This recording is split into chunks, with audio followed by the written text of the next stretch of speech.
Hi guys, this is Seth Christensen with the Got Any Cows podcast. 20 years ago, I was an 11-year-old kid with 2 bucket calves. Today, we have sent genetics from our company to 40 of the 50 states and 12 countries around the world. I still learn more every day, and I invite you to learn along with me.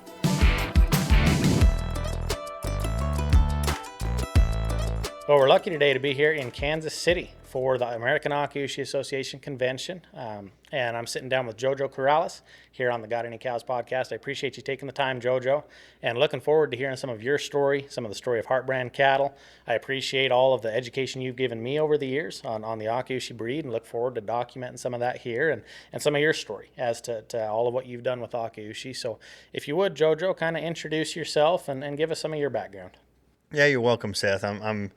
Yeah, I think it's going to be a good week when we have these conventions, get all of our people that we worked with, for years and years, and everybody gets together, and any table that you sit by, you can either be with a producer raising cattle or seed stock or one of the feedlot managers or an end user, somebody from a restaurant end or retail land, which is so neat. And I think it's good for both ends, and always has been.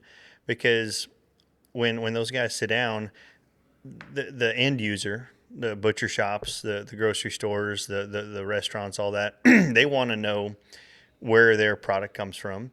And then the guys raising it that may really only deal with one purveyor a year. They might sell all their feeders to Heartbrand every year, but they don't really know much after that. And they absolutely love the feedback that those guys are giving them. Like, man, our butcher shop is growing and killing it, and we're doing a tour tomorrow with a wonderful retailer called the Casey Uppercut here in town. And so they've bought genetics for many years and raising out their own Akaushi cattle here and have grown significantly. So when some of the cattle producers see where it's going and where the guys that are selling it see where it's coming from, it's a wonderful convention. I mean, it's always been great to do that. So it's been a neat thing for me too, JoJo. I jumped in and came for the first time 3 or 4 years ago, and I missed the year following because June's like the only pleasant month there is in the northern United States. So I stayed north one year, and I made the mistake of missing the convention. And all week long, I just had people call me, "Where are you at? Where are you at? Where are you at?" And I thought, this is a needs to be on my calendar every year kind of an event. This is just on repeat. It's just a given. I'm going to be here because, just like you said, there's just a lot of people here and a lot of value in being present. Yeah, I couldn't agree more. When you leave, everybody's pumped up to do the next 6 months of planning or whatever their program instills. But I think it's good, and I'm glad we came to the Midwest because we have a very good presence here in Missouri and Kansas and Iowa, even south in Arkansas and Oklahoma. But this area, those guys are very progressive. They do a very good job, and as we know, the American cattlemen are the most efficient cattle producers in the world, produce the highest quality. So when people are using Akaushi, they usually have done some of the other things pretty well. And so when they look at improving their meat quality substantially or getting involved in a beef alliance, we're usually dealing with pretty good operators, which is, to me, a huge advantage when talk to other professionals about death loss or efficiency, things like that. When a lot of the Akaushi cattle have a big advantage of that, some of it is definitely based on not just the Akaushi genetics, but the people that are raising them have a good herd health protocol, have a good nutrition protocol, and then they're adding this genetic proponent to elevate them, to another level. So I definitely didn't answer your first question, but yeah. So I grew up in South Texas. Right between San Antonio and Laredo, and which my parents are here, and they've come to about every convention. Now they're part of the group as well. So my dad and a couple of his brothers had commercial cattle, and had that kind of between there and San Antonio, and raised about 100 head commercial cattle. And so I grew up understanding that side of it, which in South Texas you need about 40 acres per cow. So depending on the year, it could be very good, 20 acres per cow, or if you're in a bad drought, it really doesn't matter how many acres you got, and you got to feed them. Yeah. So we grew up having to haul some hay to them, and then burning pear, which is probably not done burning pear. Walk me through that. Prickly pear. Prickly pear. Yeah. Okay. So probably not a common practice in Idaho. No, sir. So prickly pear, it in the winter is one of the only thing that's green. So me and my brother and my dad and whoever else was helping, we would take big propane tanks and burn the needles off the cactus, and the cows would eat it. And it's a form of nutrition, and we would also, sometimes get some random second-hand cantaloupes out of Mexico, Laredo, and feed the cattle that. So, and in hindsight, I've been very fortunate to travel all over the world, Brazil and Japan and Australia multiple times, Canada, Mexico, and everybody has a different scenario. Sure. So we're all trying to do the same thing, but everybody's got different resources. So, so I ended up growing. I thought that was the norm, and then I moved to somewhere that had grass. I'm like, well, this is way different and slightly easier, when you got grass and makes a difference. Makes a difference. So I was very involved in 4-H and FFA and stuff growing up, and so we showed some cattle and showed goats and hogs and pretty much anything that we had there at the local fair. And then we started showing some cattle more competitively at the national shows. I showed some Chianina heifers and really? Yeah, like back when they were white keys, or were they black already? No, these were black and reds. Okay. This was like 1999. We went to the national show. Oh, serious? Yep, had cool. Calf champion, little red heifer that did well, and showed some steers. Reserve champion Chianina steer at San Antonio, which was a big deal back in the day when they actually had Chianina as a breed at the majors. So did that, some leadership stuff like public speaking and impromptu stuff like that would, and our little group in Freer, Texas is where I grew up. Wonderful town. Had a great group of friends, a wonderful ag teacher. That let us do whatever. So Mr. Earwood, when we would hey, Mr. Earwood, we want to judge wildlife. He's like, well, let's study up and let's go, and so I did cool. dairy judging. Oh, serious? Plant ID. I was a dairy judge as well in high school, yeah. Yeah, so we didn't have a dairy probably within 5 hours of where I grew up. We didn't know yet. There's no dairies around there. But it got us out of school. Yeah. So we were signed Requirement up. one check. Oh, yeah, heck yeah. If he got you out of school, and Mr. Earwood we would look at the magazines, and judge them and stuff, and he was so patient with us and took us everywhere we wanted to go.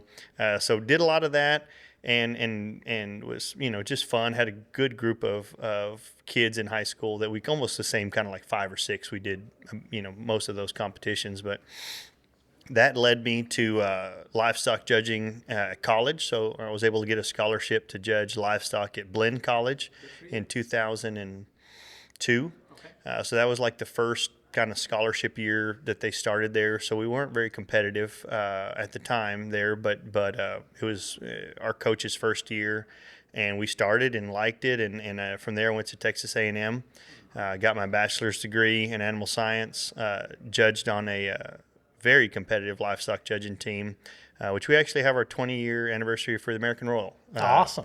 This October. So that's great. We were on a team that did very well there, and so went through college, got my master's degree at Sam Houston State in Huntsville.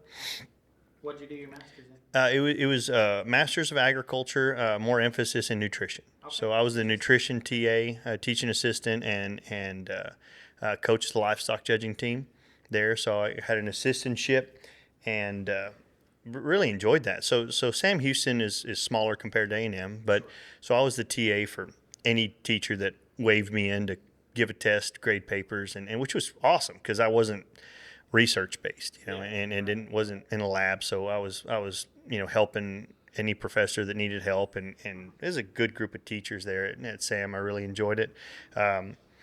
So after grad school, so during grad school, while I was coaching, one of my roommates at Blinn College, Ty Chumley, which still sells beef for Heartbrand, one of the kids on his judging team was Jordan Beeman. Okay. So as normal, when you travel with those teams, you meet a lot of the people in that circle. and Jordan was telling me about, his dad's company, which was a further processing company. They made a lot of sausage, a lot of fully cooked products, a lot of barbecue smoked products, and sold it a lot of retail and food service. So they did that in a big way. But they also recently acquired a bunch of red Wagyu cattle called Akaushi. And I'd never heard of them. And he kept telling me about them. And coming from a phenotypic livestock evaluation background for 10, 15 years, Wagyu was not at the top of my, of things that I thought were awesome. A word that people love to hear at dinner Yeah. and hate to hear when they're looking at cows. Very well put. Very well put. So I say, man, I hope they taste good because they look like shit, And he's like, no, this is a different breed. I'm like, well, I just went through animal science at the finest institution in the land, Texas A&M. The Harvard of the South, as we like to call it, and got a master's degree. I've never heard of Akaushi, so Sure. I didn't know what that was. So we actually took a couple of tours of Heartbrand back in 2007-ish, somewhere in that 2007, 2008. And we saw thousands of red cattle, and I was very impressed with the function of them. I just looking at a bunch of them, like, man, there's a lot of them that look kind of like Wagyu cattle, but there's some of them that I thought were fundamentally pretty correct. Yeah. And so I was impressed. I'd jump in right there just to comment. I mean, my experience years later was very much the same, that I was brought in to go and source a set of cows for a hay farmer. He didn't know cows at all and wanted somebody to kind of consult with him as he was selecting and sorting heifers. And they brought me up to a feedlot to go and sort them.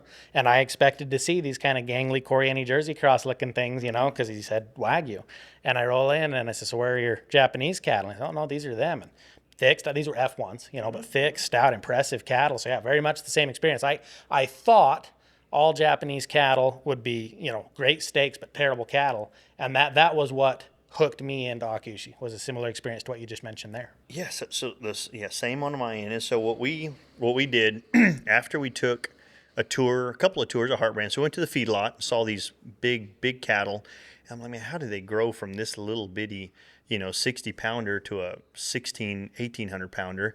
That didn't make a whole lot of sense, for me at the time. And we bought some steaks. So we went to Eddie Packing, got some steaks, went back to my house in Huntsville, which we thawed out one Heartbrand steak, and we bought some others from the local grocer and cooked them up. And that was the aha moment of myself, and everybody that took a bite of it said, holy cow. Yeah. That is not like normal beef. And it was a game changer. I remember that to this day. I remember we were sitting where we're eating, and I was like, man, this is so different and good. There's got to be something to it. You know? Absolutely. That's you try it once. There's no going back. I used to be able to eat any given kind of beef and be perfectly happy.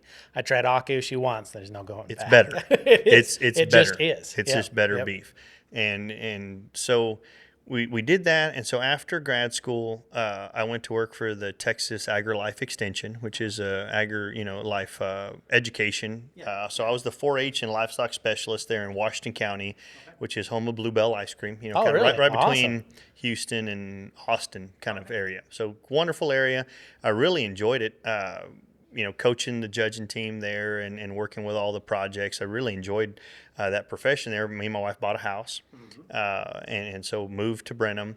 And then about a year later, the Beemans asked if we'd like to come work for Heartbrand. So they offered both Casey and I. So in my mind, they were wanting to hire me, and they found a position for Casey. If you ask Mr. Beeman, they hired me to get Casey. So I don't know. So they got both of us. Behind every good man's a great woman. Great, yeah. So we hired on, and that was a big decision because it's a breed we've never heard of. Sure. A brand we've never heard of. Right. And I had a state job with retirement, and I was like, man, if we're gonna do this, let's do it now. Mm-hmm. So we didn't have any kids, we didn't have any money for after that, so couldn't be any more broke than we were. Yeah. And prayed a lot and made the decision as a group, let's go do it. And so the first thing they allowed me to hire a ranch manager to kind of join our trio there and make it a trio is Jacob Tip, which has been with us, from the day one. So we had met Jacob at Blinn College. We'd showed against each other, didn't know each other super well. He won a lot, and I was my cattle weren't up in the champion drive like his was. So I knew Jacob, super hard worker, and when I was coaching at Sam, he was actually on my judging team. So he was one of the members that went to Louisville, and a super stock guy, great hard worker, and we got along well. So I was like, all right. So we hired Jacob. We all started August 3rd, 2009. Okay. And so it was a big adventure for all of us, and we had no background in Japanese genetics. Sure. So all we knew was other cattle, and that's the way we managed it. And so when we started, the actual production needed a lot of management work of making breeding groups and just the basic fundamentals of dehorning, castrating, vaccinating, things like that. So we went to work for probably 8 months straight of just sorting. And at that time, they had a big herd of full bloods, probably close to 4,000, maybe 3,500 to 4,000 full blood Akaushi cattle that we started castrating, preg checking, sorting, and to get groups that we could work with. Sure.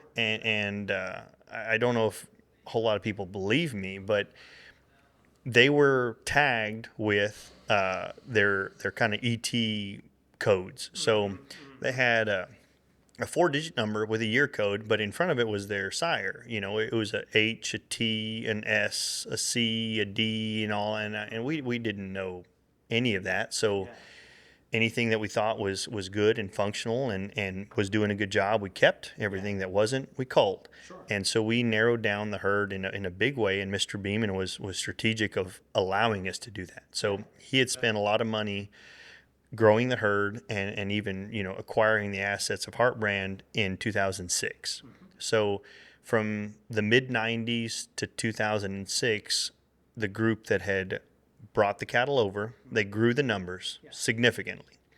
How many did come over, or JoJo, to go to that? Yes. So in the mid 90s, I think there was 8 or 9 cows and 3 bulls that were imported, and then a few were born from those imports. So I think Big Al, 518, there was a couple of females that were born from pregnancies in Japan.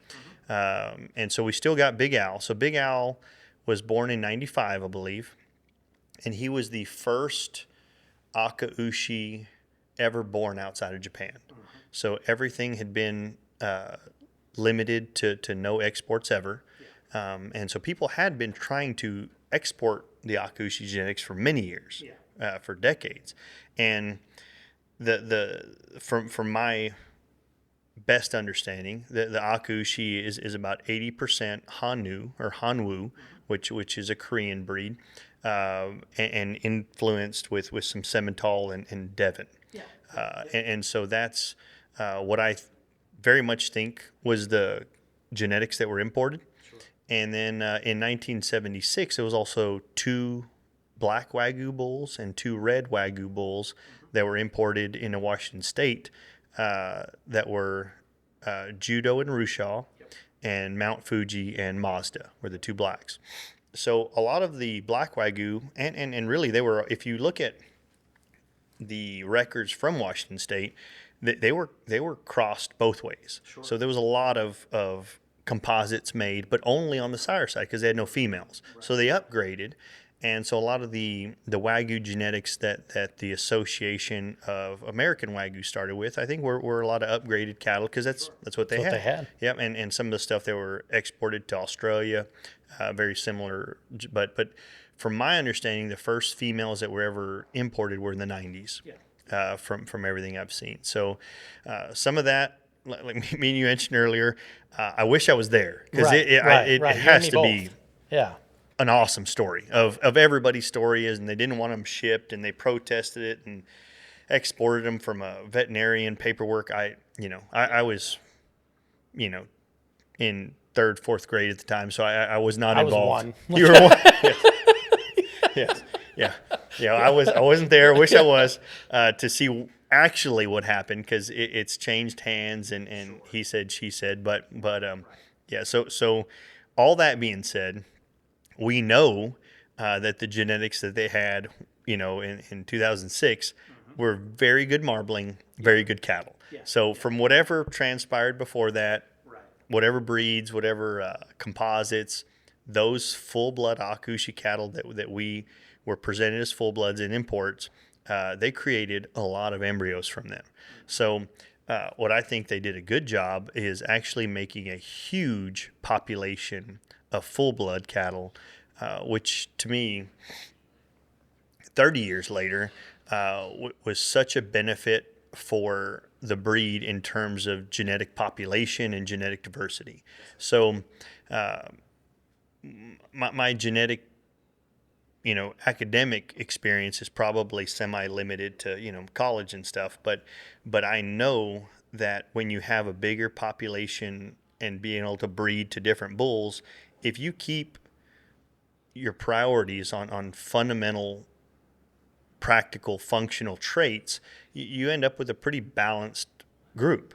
And so we did that, and back to our breeding of cattle, we took a lot of the B and H cows and bred them to the T bulls, and kind of just, to me, used it more as a 4 or 5 breed rotation to naturally Work those different sire lines. Yeah, naturally work the different sire lines in. Use the cows that were maybe not direct daughters or brothers of the ones that we're using, and then of those, the ones that didn't check our boxes, we moved on to the meat program. Right. And so that's probably another good segment or another podcast is if you don't have a good outlet for your culls, we do a probably worse job of culling.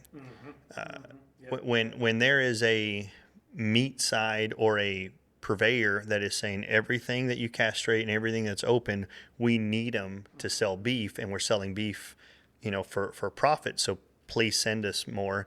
That's a different mindset than somebody telling you have to sell this many bulls per year. I think as cattlemen, we do a worse job knowing some of the end economics, or maybe even predicting what the end result would be if you were running it just as breeding the good ones, culling the bad ones.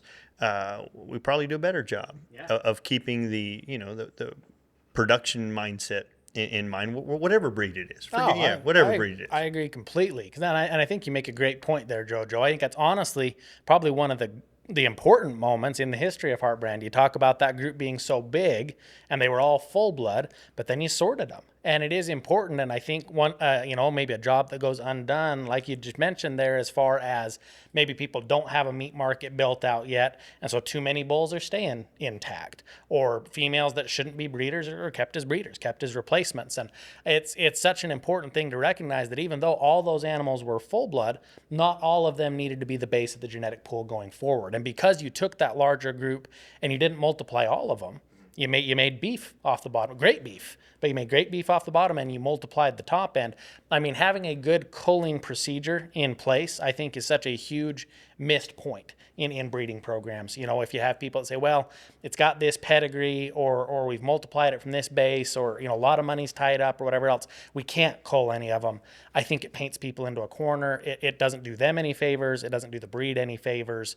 And honestly, it's a missed opportunity, because those animals that are culled, just like you guys have done, they're a fantastic meat product, so there's an opportunity to sell them as meat. But also, if we can say, hey, out of this set of siblings or related animals, we harvested some to see, hey, how did they do in the feedlot? How did they perform as a live animal? How did they perform on the rail? And now we can correlate that back to the ones you did keep as breeders. So I think you make a fantastic point there. And that same concept, if I relook at the way we operated, with those show cattle, back in the day. So an animal that looked really nice, that won and did well, trying to multiply her without knowing any of her siblings, not knowing with her production, and she had trouble breeding, and she had a bad udder, and we forced it to breed her, and she wouldn't take with AI. And just like in hindsight, I'm like, we were doing everything wrong of trying to populate a female that wasn't very fertile, that wasn't very maternal, but she checked a couple of boxes for a show judge, and that was something, as we were looking through thousands of them, and we didn't have a favorite. I didn't. Right. You didn't come in with a preconceived Didn't notion, have no which is idea. honestly an asset. I would say, you didn't come in and In say, hindsight, yeah. Well, this one's a big Al. I can't cut it. Who cares what it is? This one's better. That one's worse. The better one stays intact. The other one's going to the feedlot. And I think that's an asset, honestly. For that sure. sort at that point By in time. accident. Yeah. We did not. Now I have some favorites, and think I like this bull's progeny more than others, but yeah, for the first few years, we just bred the ones that worked, and we treated them very much like commercial cattle, and we had the wherewithal and the freedom to do that, which was really good for the breed. 100-year plan to do that on that big a cow base for multiple years, it has saved us from having some of those problems that I think some of the other breeds have, and I don't think that goes understated. Of whenever there's a favorite bull of the month, or a EPD column that gets super popular by some statistics, and everybody breeds that direction for multiple generations, you don't know if you're doing bad till years later. So you don't even know what you're bringing with those traits. Yep. So if you understand line breeding or single trait selection, that's almost never worked out. When you only take one trait and breed it over and over again, the cattle's genome is so vast that we don't understand it yet. And so what traits are you bringing along with that years later? We've seen in other breeds a lot of recessive disorders and some things that didn't have columns, like feet and legs or toes, reproduction, that didn't have the columns, but yearling weight and ribeye and marbling had columns, so that's what they had to go with. So it's not necessarily bad breeding. That's the only things that they had, to objective measures to breed against. So I mean, that's a big concept that I very much stand on is breeding balanced cattle, functional cattle, and then 100%. Every ranch can have traits that they want to promote more of. And Sure. Yeah. And every ranch should. I mean, honestly, I think that's the benefit, and I apologize to kind of jump right in there, but I think you touch on a great point that every ranch is maybe going to select a little different, and I think that's fine. I think that's part of the strength of the association is you say, hey, each of these ranches is maybe going to sort a little different, or maybe prioritize traits a little different, or maybe go about it a little different. But the strength that provides the group at large is that now there's all sorts of cattle, I guess, being bred in some different ways, but they need to be being bred with selection criteria, because the lack of selection criteria, i.e., I guess the lack of culling, meaning that just because as this pedigree it's good enough, or just because it came out of the ET program it's good enough, or whatever else it may be, I think it's important that any given ranch decide what their selection criteria are and cull on them. Like if it doesn't, and it doesn't matter if my criteria and yours are different. That's great. That's fine. That's whatever. But if they don't meet your criteria, you guys send them to the feedlot. If they don't meet my criteria, we kill them.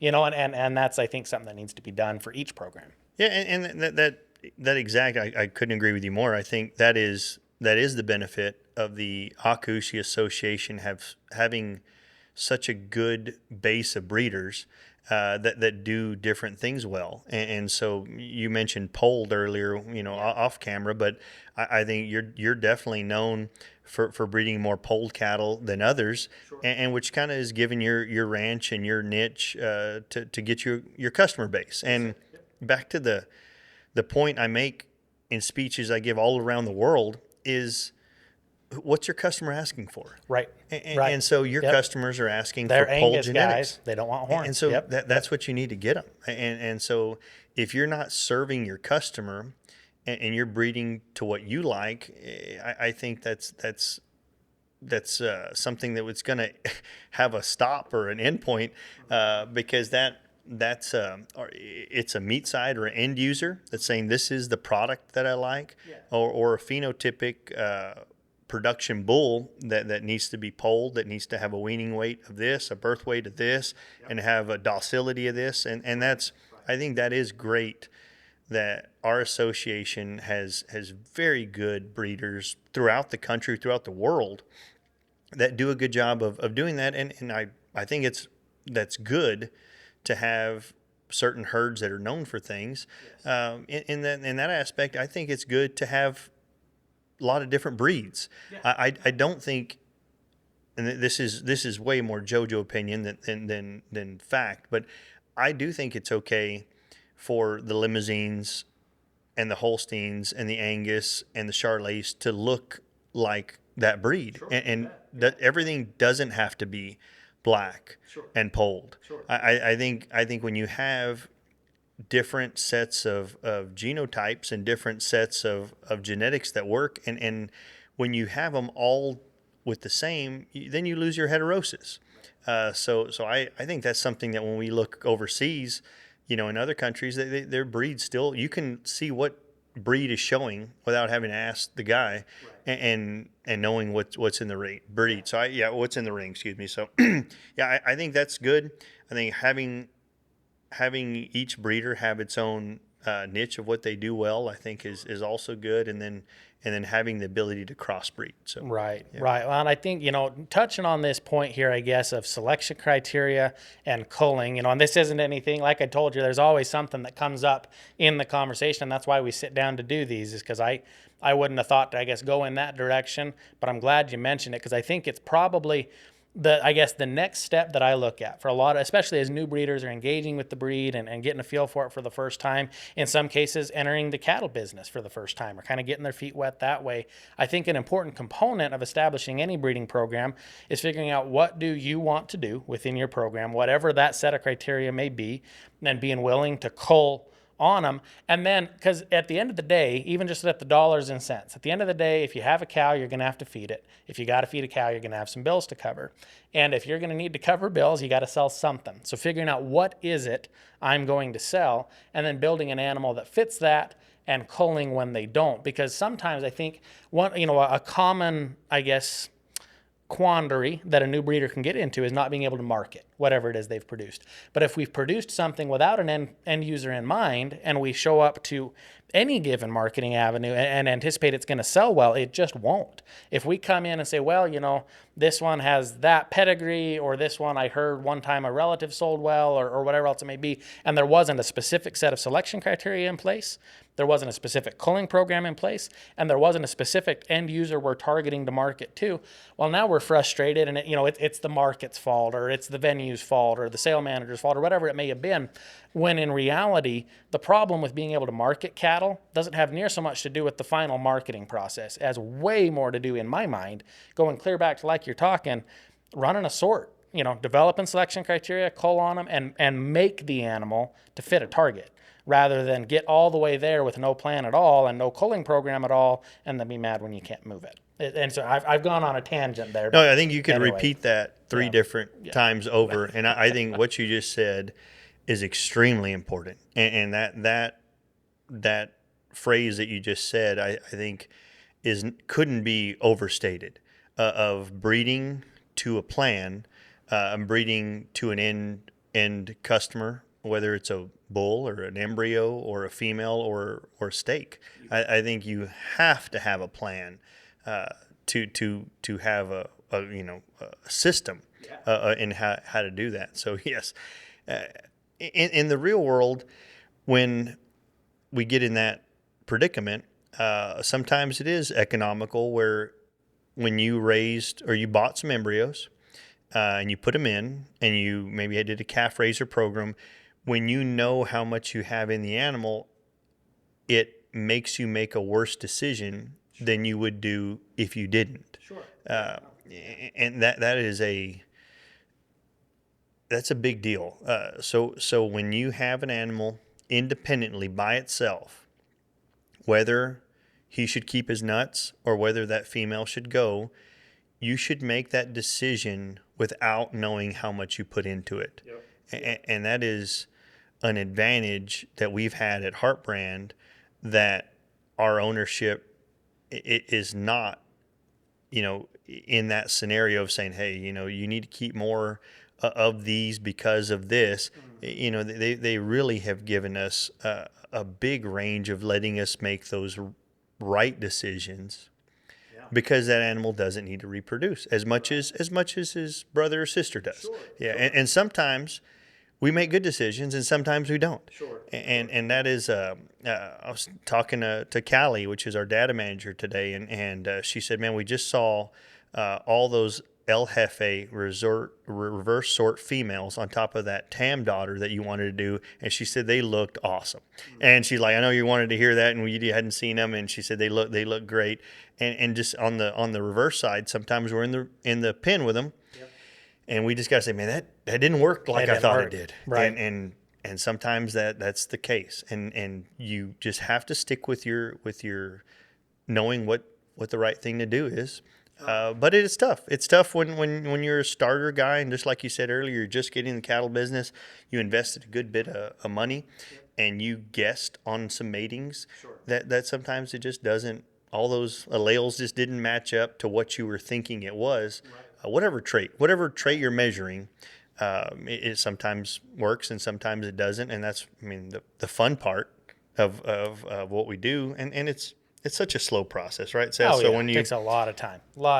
When you buy that donor, in some of your case, and you get that semen, you put it together. It keeps us excited because you're waiting, anticipation of how they are, and then how they grow up and how they develop. And sometimes, it's later on to when you realize, man, those females that we thought maybe weren't as good at this time, but then they bloomed out at a little different age. So you got to measure all of it. Measuring data is very important in all stages. In that same kind of little tangent that we're on, I always keep our scale head on at all times, whether we're weaning or pregging or anything like that. I think it's always good just to kind of see what they are, and you can right out there and guess. But when you're looking out there and you kind of look back at that scale head and say, man, she's pretty big, and you look, well, she was dry. That makes sense. So when you're out there looking at, man, this is a pretty female, and then you see her calf, that wasn't very bloomy, not very pretty. Well, she probably didn't milk enough. She didn't give enough of that nutrition to her calf. So you got to record the information. Oh, absolutely. And so we very often use some of our most proven mother cows as donors, and not our newest ones. And sometimes that's just to verify our thought over and over again. So if she weaned off a calf and did a good job, for that many years in a row, well, she maybe needs to move into that sector where let's keep a little closer eye on it. And what did she work to? So she did a good job raising a calf for every year, but we kept castrating the males because maybe they weren't as good in their build, and their body type, in their docility, something like that. So you kind of what matched up well more often, and then try to replicate something like that. So it does take in our group, it takes a big team to do that well.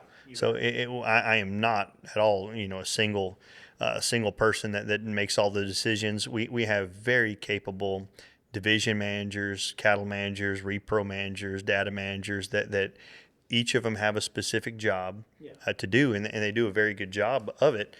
So we are very blessed to be able to utilize all those talents and kind of see what has developed to what we thought. And not. Right. Hey guys, this is Seth Christensen with the Got Any Cows podcast. I appreciate you guys being here today. I wanted to bring to your attention the new things that we have added to the Christensen Genetics website. You can get there by going to gotanycows.com. So the name of this podcast, gotanycows.com, will take you straight to the Christensen Genetics website. On the website, we are listing all of our newest embryo transfer pregnancies. Embryo transfer pregnancies are the most popular thing we sell here at Christensen Genetics, and for good reason. People that want the best of the best, but at the best price, buy embryo transfer pregnancies. What you'll receive if you purchase an embryo transfer pregnancy from Christensen Genetics is an Angus cow at your ranch, confirmed pregnant, with an Akaushi heifer calf that is the result of embryo transfer. Now, one of the things I want to point out here is that these Angus females that are carrying these Akaushi calves are the best of the best. These are personally sorted by me for disposition. You know you'll get a quality young cow here with known history, known vaccination protocol, known genetic makeup, known age, known everything, and the job is done for you. Rather than having to worry about acquiring donors, acquiring semen, running an ET program, getting these animals confirmed pregnant, finding out whether or not it's male or female, seeing if it does or doesn't stick. We take care of all of that. We have top-notch Angus recipient cows that receive embryos from the best of the best donors, from industry-leading studs. Those embryos are transferred, confirmed pregnant, and then we look by ultrasound to confirm that you do indeed have a heifer calf coming. At that point in time, we include shipping to your ranch as part of the purchase price. You're able to get into most of these pregnancies at that $6,000 mark, and we can even do better than that for a volume purchase. At that point in time, you make that purchase, let me know this is the mating I want. We'll send you an invoice. As soon as it's paid, we'll schedule to get that cow to your ranch, and we'll guarantee that she carries that Akaushi heifer calf to term. We'll guarantee that that baby DNAs to the parents listed, and you are going to have a top-notch Angus cow, a top-notch Akaushi heifer calf at your ranch at the best price point in the industry for what you're getting. So I'd invite you guys to take a look, gotanycows.com, go to the Christensen Genetics website, go to that Build Your Herd drop-down tab at the top, look at the pregnancies page, and look at all of the matings we have. Please reach out, shoot me a text at 208-589-9988, and let's get the best of the best Akaushi heifer pregnancies headed to your ranch. And there's two comments I'd make on what you just said there in addition to asking you another question. So I'll ask you a question so you've got a minute to think, and then I'll add in a couple comments on what you just said there. But my next question would be just on this same subject of kind of developing a set of selection criteria, culling accordingly and marketing accordingly.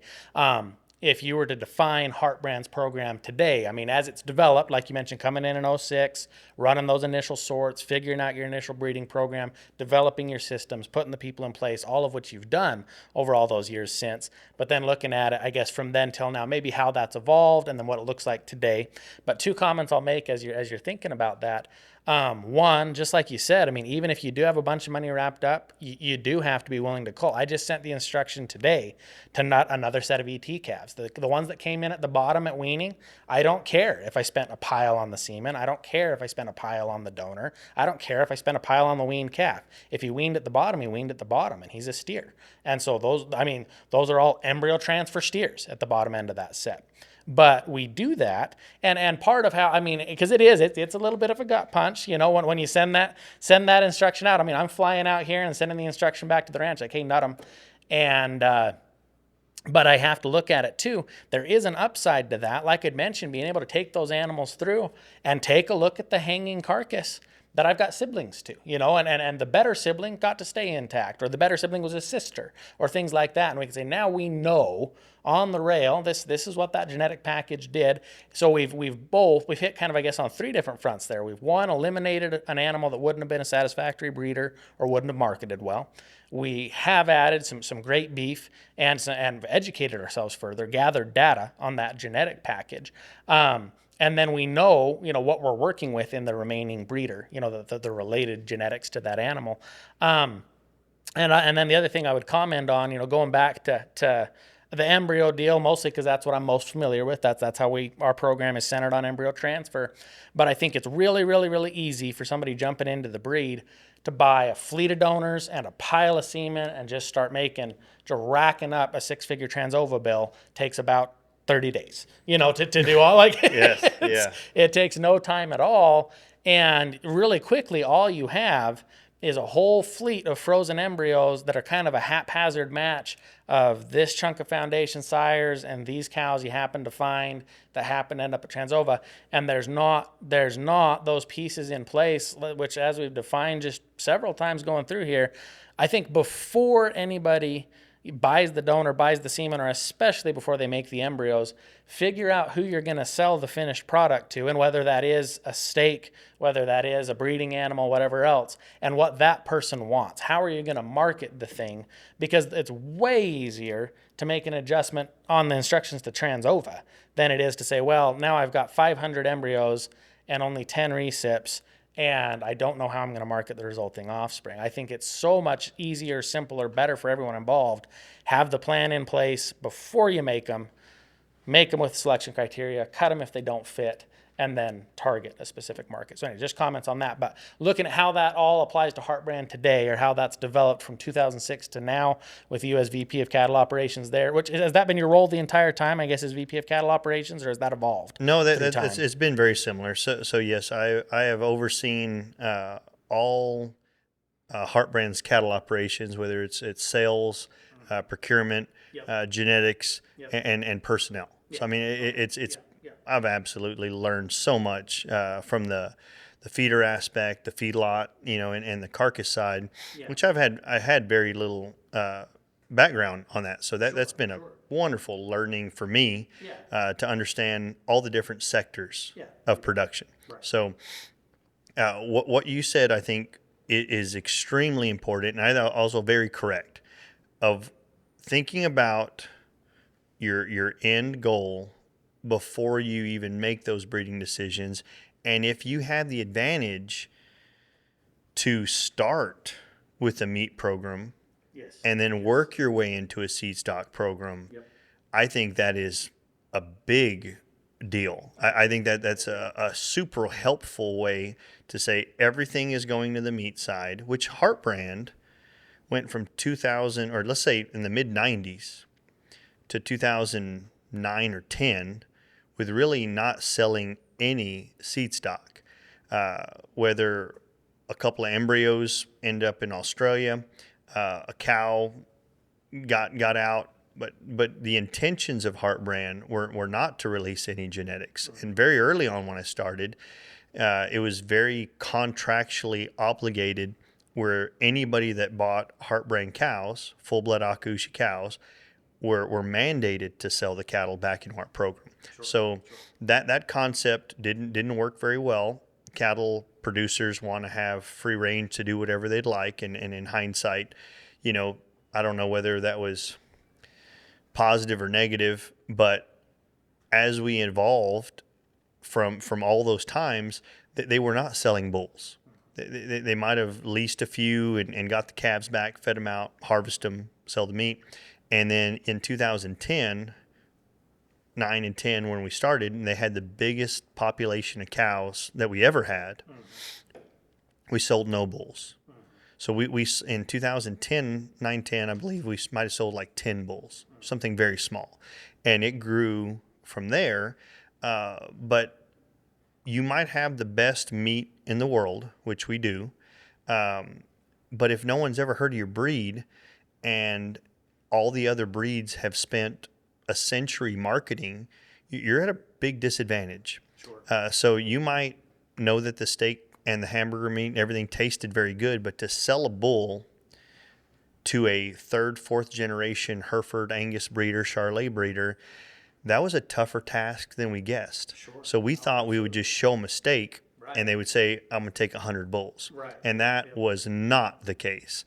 So to sell a bull, to get somebody to try it, was such a slow process. Yeah. So people that did try it, when they came back to us 2.5 years later, said, man, the calf bloods did good. We fed them, we killed them. The grade was excellent. We'd like, instead of 2 bulls, we want, 4. Sure. That's a slow growth. Yes. So from selling 10 bulls to 500 bulls, that was a 12, 15-year project, and which which was healthy. It's a healthy growth because we in the Heartbrand program has been selling bulls and semen and offering a buyback on the calves. Yeah. That's been very similar, for about 16 years now, maybe 17 years. Is that program but it's grown from killing 10 head a week to about 400 head a week. But I do think that's also healthy of the growth has been through testimonies, through real world people seeing how they performed and doing more of it. Which is maybe some of the best, healthiest growth we could ask for. Excuse me. Oh, and I'd love to comment just real quick on that, because I think, you mentioned how challenging it was to start selling bulls. And I think it's really important that people understand that, especially, so take someone that is new to the business, which there's a lot that are new and that are new in Akaushi, which is a wonderful thing and is exciting, and a lot of great people. I work with them every day. I'm sure you do as well. And as those people come to the breed, quite often if we go right to producing bulls and then we assume, hey, I'm new to cattle, I'm new to Akaushi, and then I'm trying to find a market for these bulls, you're trying to market to somebody that's a third or fourth generation rancher and trying to tell them that they need to deviate from everything they've ever known and go to a new breed and go to Akaushi. That is a tough sell, especially if you're coming in as someone that's new to cattle, because they're not going to say like, well, this is a proven concept, like what you're talking about, that healthy growth, that long-term growth, that long-term plan. They're going to look at it as like, well, this is all kind of new. I don't know. I don't want to be the first one to jump. It's a really difficult proposition to jump straight to selling bulls. And so I think you've made a great point there to say, hey, market some beef, make a long-term plan, build it out slowly, and that's what you've done you're pushing 20 years now in that position. Did you start? It wasn't 06 that you started. It was 09. I started 09. Yeah. 09. Yeah. Beeman bought it in 06. So yeah, 15 years. That's been a 15-year project for you to build out to sell the bulls like you do now. Yeah, and some of that has been so good for me understanding when we would go to those trade shows and have a booth.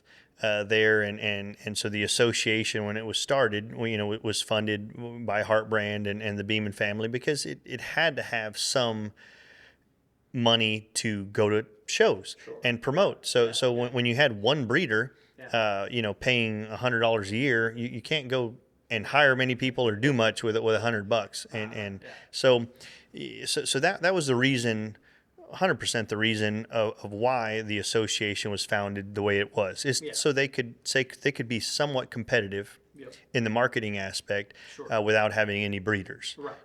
So even though our growth we feel is slow, the Akaushi growth in the world, in the U.S., has been pretty fast for a very new breed that was just started, and the association was started in 2009 and 10. So as we went to sell these bulls, so people could use them, they wanted to know what to do with the offspring.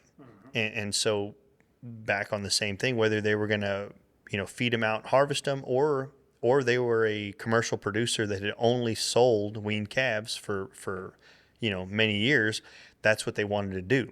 So that ability to buy those calves and let the producer, grow more, and then see that the animals worked in a real world scenario, in a different environment, whether it was in Montana and Idaho, whether it was in South Texas, whether it was in the East, the Akaushi cattle thrived in the basic fundamentals of efficiency, reproduction, libido, fertility, and being able to go on that commercial cow base and not give up weaning weight compared to what the bulls that they're using.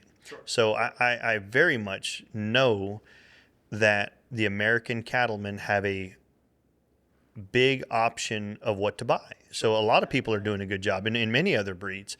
So when we're going out to sell bulls, well, there's a lot of other people selling bulls and a lot of other good breeders that have good options. And we know that black-hided cattle had gained a premium for many years. But if you look at that growth, Seth, the American Angus Association started CAB, I believe, in 1976. Got a 50-year jump on everybody Yes. else. And they have done the best job of marketing. Yep. I'll be with them all next week learning the inside of that. Yes. Yep. So they have had a 50-year jump on that and created a premium for the calves, which was, created a premium meat program and worked its way back to selling a lot of bulls. Yes. But that was not overnight. I mean, so if you look at 2009 to 2012, Heartbrand's ability, the association's ability to gain that much interest, it just took a lot more time, where we weren't able to go into a monster, set of packers and say, hey, if you give, the black-hided cattle, the grade choice, this label, it can sell for this much more money. And that all worked for the breed association to market their bulls, and they've obviously marketed a ton of bulls. Well, it's a proven model that really honestly illustrates what you just recommended. You recommended for new breeders, hey, maybe look at developing a meat program on your way to going to being a seed stock provider. And it's exactly what Certified Angus Beef has done. I mean, it's a juggernaut of a program. North of 1 billion pounds of product a year goes through the Certified Angus Beef program at this point. But the reason, like you mentioned, even just at the sale barn level, just for the average weanling calf, the reason black brings a premium is because there's a meat program first. So they developed the meat program, which made demand for the calves, which made demand for the bulls. And I think if people will take the same approach with Akaushi and realize that it is a long-term gain, I mean, you've been working at it 15 years just to go from that 10 bull to 500 bull mark, and to do all the other things you've done in that time frame. But you guys have done it by having a meat program in place, which drives demand for the calves, which drives demand for the bulls. So is there anything in particular, JoJo, that you would look at over these last 15 years, and even looking at it today, when you're going out through cattle and you and Jacob are out there and your crew and your team and you're running your sorts, what are your selection criteria? What are the things you say, these animals have to do X, Y, and Z? These are important components of our program. They either fit this or we kill them. They're to be a breeder at Heartbrand, what does it take for an animal to fit that mark versus saying, hey, we're going to send them to the meat program? Yeah, so we can probably start on the female side, which we have different levels of times that we cull. So I think that's probably definitely worth us expanding on, Seth, is not everything doesn't get sorted at one exact time. Sure. Because we mentioned they develop a little bit different. Yep. And sometimes it takes a little bit longer for them to either check the box or not. Sure. And you got to give them a shot, I think, and decide that. So there are some bull calves that we castrate, at 3 months old. So we go through them. They're in a contemporary group. And so if those animals are significantly underperforming, in terms of just straight growth, health, docility, feet and legs, testicles, anything like that. Even early on, if something only's got one or something's wrong, we just go ahead and cut them. I mean, we do that easy. And function-wise, it's super easy. So, I mean, the mother will clean them off. They won't ever skip a beat. While we dehorn, brand, vaccinate, collect DNA, put EIDs, do all that when they're little babies. And if some, maybe a quarter of those cattle, you can visually see, and you have their records of their birth weights. If they're too high, just cut them then. Yep. No need to go any on. If it's outside of your criteria of birth weight, if it had any sort of health issues, just get them cut right then. It's super easy on them. And you have a good outlet for them when they wean. You don't have to open them up, don't have to do any of that, and then they take that very easy. Back on the females, at weaning, we usually give them probably 3 or 4 weeks to get over the weaning process. We booster shots at weaning, and then we'll go through and do a physical sort. Then we have their records. So if their mother didn't breed till their last estrus cycle, they're a little later in the calving, but that's still part of real world. I mean, so that we don't try to just give them a free outlet. If one is a early May and the other one bred up in her first, cycle and calved last week of February, that's just part of the deal. Yeah, it's the first sort, really. Yeah. I mean, if they're going to calve right up front versus calve right at the end, I can tell you which one's going to wean heavier. Yeah. Yes. I mean, so when you do the days alive and all that, we keep it pretty simple and kind of give the one that the mother cow that bred earlier, we probably want to keep her heifer a little bit. Advantage, yeah, you bet. That is an advantage. Yep. So we do one sort, then we'll also grow the majority of them. So that'll probably be maybe about a quarter of all those females will get culled out then, and then we do a pre-breeding sort. So we'll get one of our very trusted embryologists and come and do a pelvic measurement and a pelvic score on the shape and the size, make sure there's not any cleft pelvises, and then also a reproductive check. They'll make sure there's no cystic ovaries, any scar tissue. Some of them will be bred, and some of them will have that. So those will get sorted off early on, and then we'll have a minimum of weight criteria. Yep. So we use 650 as yearlings as a minimum on our females.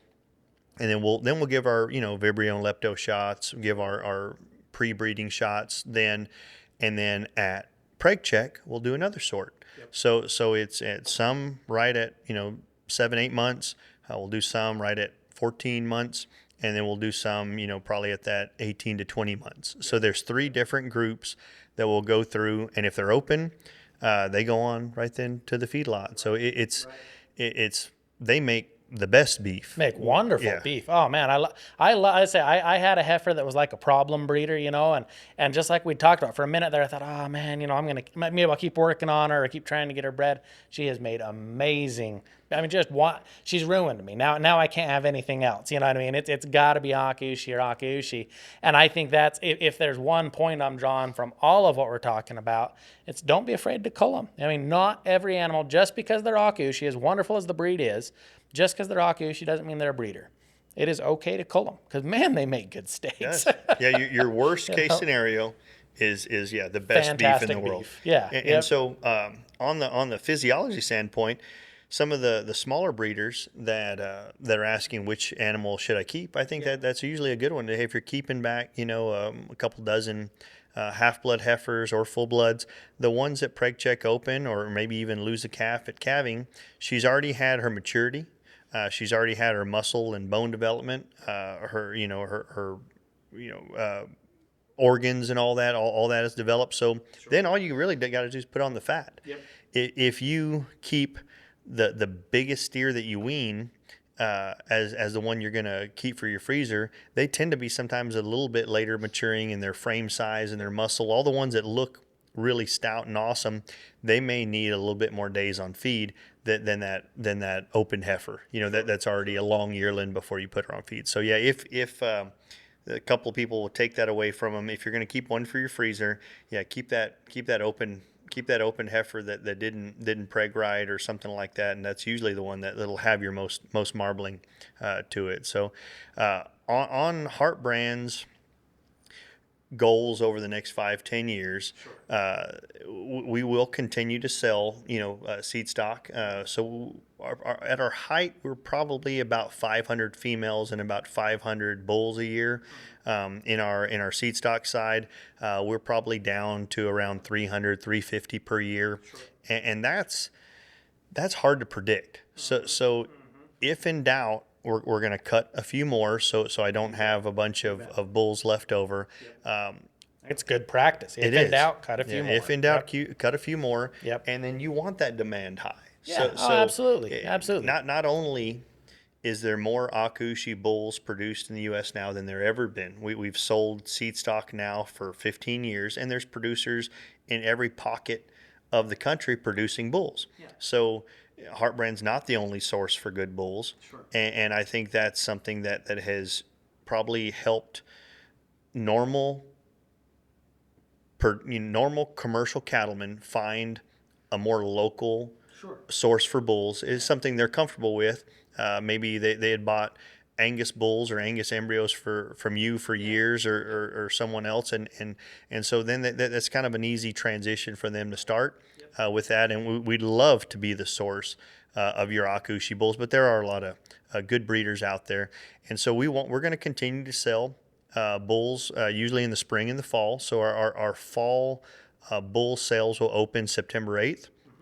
We'll have about 100 bulls, right around 80 bulls. Most of those are 2-year-olds. They'll be BSE tested, trick tested, ready to go to work, and we'll have them pictured and we'll have them ready to go, priced. So right now we're selling our bulls private treaty. That's been the best for us to meet the demands of what the commercial bull buyer is asking for, and then it also gets them a time without pressure to walk through them, look through them, and then us help them of what they're asking for. So I'd encourage people to visit.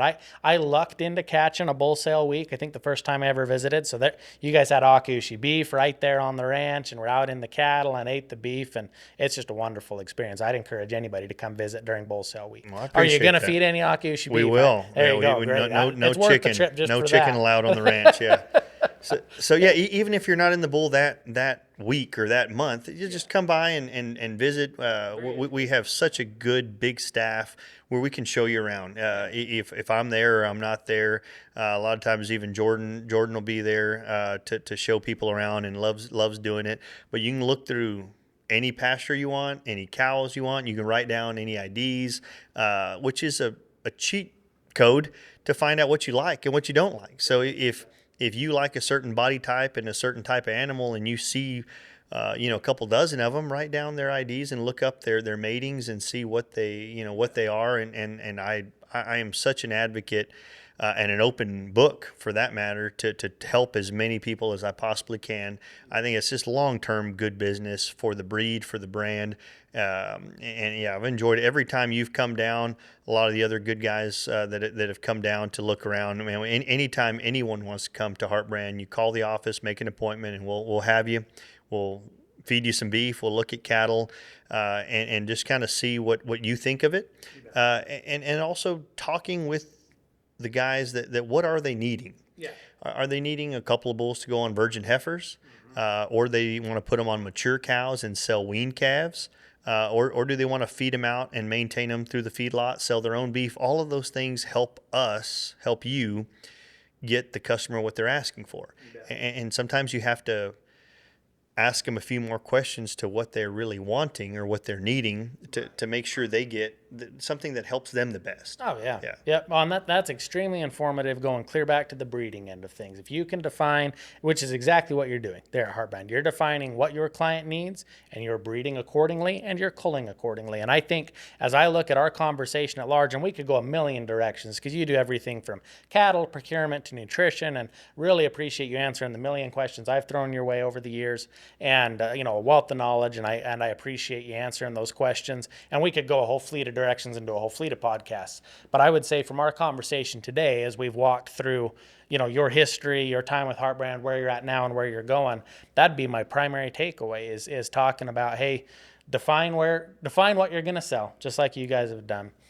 Figure out what it's going to take to produce it. Breed for that, cull for that. Don't be afraid to kill them. Don't be afraid to build out a meat market first. And I think that's going to help people sell seed stock successfully, as Heartbrand has done. I would say anything you would add, tweak, adjust, or comment on to close this out there. No, I think it's been a great conversation, and yes, I'm sometimes maybe a little bit slower to return all those texts, but I very much enjoy it. I absolutely love what I do.